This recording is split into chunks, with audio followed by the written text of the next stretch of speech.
সুপ্রিয়, আমি আজকে কিছু কথা বলবো।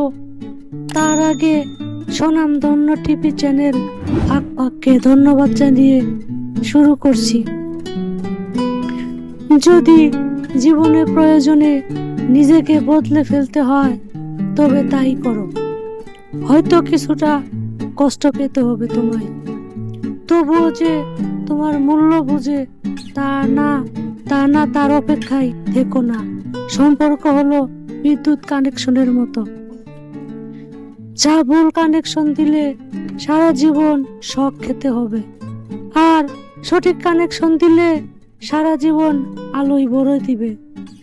জীবনের 3টি কথা মনে রেখো। যে তোমাকে সাহায্য করে তাকে কখনো ভুলে যেও না। যে তোমাকে ভালোবাসে তাকে কখনো ঘৃণা করো না। যে তোমাকে বিশ্বাস করে তাকে কখনো ঠকিও না। ধন্যবাদ সবাইকে।